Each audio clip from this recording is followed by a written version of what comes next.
everybody, Tony D with another hot take. This is on counter-protesters. Now, if you're going to conduct a counter-protest, understand what you're getting into. Right now, people are super sensitive over this police brutality issue. Black Lives Matter. Everybody who shows up to these things is hyped up. Now, a lot of that's driven by the media. So, your goal as a counter-protest should be to keep the peace. Because, unfortunately, the protesters on the left side of politics have embraced violence. Not all of them. Many of them haven't. But a few of them have. And so you have to be the bigger people and basically conduct security for your town if you see one of these protest marches. Now, I have a friend, lives in a small South Jersey town, and he said a group of like 1,500 protesters showed up. He said, we don't even have that many people in the town. A counter-protest formed, as far as I know, there wasn't any altercations, but there was a lot of yelling. You probably want to avoid the yelling. That's just going to give the protesters more fodder. You probably don't want to engage. You're just there to protect your statues, your town, and to make sure the protest is peaceful. Your presence is intimidating enough, especially if you have the numbers. And the goal isn't really to intimidate people, it's to say, hey, look, we're people of this town, and we're not going to let you mess around with it. Period. End of sentence. Now, if trouble does start, understand where it will probably come from. If Antifa is in the mix, Antifa, their strategy has been in big cities to wear black clothes, to wear a black hoodie, to wear a bandana, possibly goggles, and to all look similar so the cops can't identify them. If you see guys in a protest who are dressed that way, you should immediately stop the protest and say, whoa, whoa, whoa, whoa, whoa. We're fine to let the protest through, but these people with masks should allow us to see their faces, and then we'll be fine with it.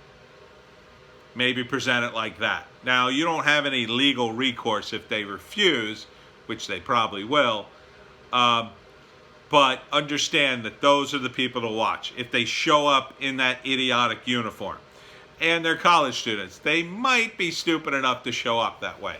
Watch them like hawks, all of them. And understand that they're sort of like, I hesitate to say trained, but they've read and probably gotten a little training from some of the other Antifa members, if enough of them show up dressed that way. If you have the numbers, you should be okay. Just watch them. Ignore the other protesters at that point. Those guys are probably fine. The protesters that have showed up dressed like, they call it the black bloc, meaning like they're all dressed in black, those are the guys you got to watch. Now, most of them are not that stupid, so they're probably going to show up to your town dressed as normal people, hiding amongst the Black Lives Matter protesters.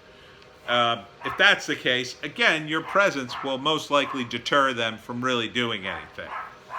Be aware that in some cities, they found mysterious pallets of bricks, bottles of gasoline all set to go in case a riot broke out in a certain area. So if you know there's going to be a protest and they're marching along a certain route, it might be worth your time to walk the route and check it for items like this.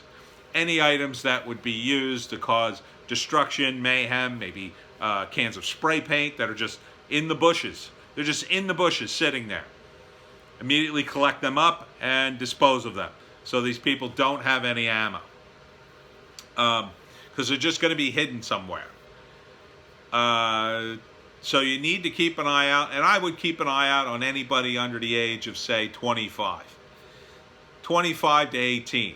These are the ages for most people in Antifa. These are the guys who are going to be the most trouble. Now, it's possible other people could be trouble too. And, you know, that's just kind of random. It's possible somebody will they're too big of a hothead and they'll just shout at somebody and then you'll get into an altercation and whatever. But you got to try to not instigate violence. If the other side instigates, well, you can defend yourself. But you need to be videotaping. You need to be videotaping at all times so you have proof.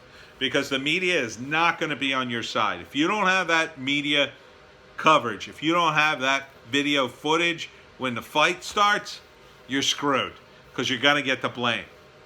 Even if it's mutual, even if they started it, the media, the local media will immediately turn against you. It won't be people in a small town defended their town. It'll be innocent protesters attacked by local bigots. So understand that going in. Now, if you do have that footage and they did start the fight, the best thing to do is to wait on the footage. Sit on it. Let them report and call you bigots that you started the fight. Then play the footage. Then post it everywhere. Then send it to the news stations. Send it to the rival news stations because they'll probably be more likely to play it. Offer them an exclusive. Call them up. Say, I have exclusive footage of the fight. Because that hurts the media, right? That will hurt. Hopefully you'll get like, say, one channel calls you a bunch of bigots, but then the other channel who didn't really report on it then makes the other channel look bad. But understand, it's more likely all the channels will call you bigots, and even after the tape comes out, they'll still call you bigots. So, be aware, be prepared. At your counter-protest, have discipline. So, you should vet the people at your counter-protest. Don't let anybody carry something stupid, like a Confederate flag or anything worse. You know what I'm talking about. Don't carry that stuff. If they show up with racist stuff, I mean, how are you going to argue you're not a group of bigots? So make sure all that stuff's gone. Just say it to people. Look, we're not going to get good coverage here. Don't give these people any ammo. Don't say anything stupid. If you've got people shouting the N-word, you've lost. Okay? You got to get people on board like, hey, you can't be a hothead on this. If these people peacefully protest, that's fine. Let them peacefully protest, even if they're shouting at us. As long as they're not throwing anything or causing any damage, it'll all be over and no one will pay attention to them. See, that's the real key. If these people have an actual protest, an actual peaceful protest, and you are undeserving, essentially, of that peaceful protest, because, you know, it's not like any of your cops did anything, right? Then the peaceful protest will happen, and then it'll be over, and no one will cover it, and nothing else will happen. If an incident breaks out, that's when they're going to cover it, and that's when they're all going to call you bigots. So don't let that happen. You know, try to be friendly to the protesters. And if they ask you why you're there, say, well, you know, we believe in protesting too. We wish we could protest because all our businesses are closed because we're in New Jersey, but we support your right to protest. Yeah, make a friend. Make a friend with the protesters. You don't have to protest with them, especially if you don't agree and, you know, with their group think. You could certainly say you believe in police reform, but, you know, you don't want to defund the police, and you're probably not a Democrat, so you don't want to support Black Lives Matter since they seem to be funneling money to them. And then if the protesters say something about that, say, well, you know, point them to my video where I go on the Black Lives Matter website and it goes right to the Act Blue. You give them something to think about. You know, be respectful. Don't be a jerk. Don't go out there looking for a fight. You go out there looking for a fight, it's just going to mess things up. Now, as far as the statues go, in some ways they're a lot easier to defend if you're not in a big city. You know, the protesters are going to show up, tear down the statue or whatever. Tell them, you know, there's legal ways to remove the statue if that's what they want. But also say if you're not residents of this town, you really don't get a say. And this is our statue, and we like it, or we don't like it, or we don't care. We just don't want you to tear it down, or whatever you're going to say to them. I don't know what statues these people will tear down. They'll tear down just about anything, but understand that most of the protesters will be idiot college students, and maybe a handful of Antifa guys. Those are the guys you need to target. Those are the guys that are trouble, because they want to create as much mayhem and chaos as possible. Their overall goal is to destabilize the state. And when I say state, I mean the entire country. So everything, every little town, including yours, is a part of that. Don't take the bait. Don't take the bait. If these jerks cause a problem, point the cops in their direction, videotape them, expose them. Don't let them walk into your town with masks and bandanas. Don't allow that to happen. Say, whoa, whoa, whoa, whoa, whoa. We're fine with peaceful protesters. We are not fine with Antifa. They're considered a terrorist organization in the state of New Jersey, by the way.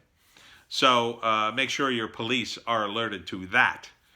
Now, most likely, if they see a show of force, they'll peacefully march. And that's what you want. You want them to peacefully march and then leave. And just make sure they leave, that they actually leave. Don't go home right away, because they're very sneaky, the Antifa guys. They might come right back, especially if you find stuff hidden in the bushes to cause problems, paint and gasoline and whatnot. Be vigilant. That is the price of liberty.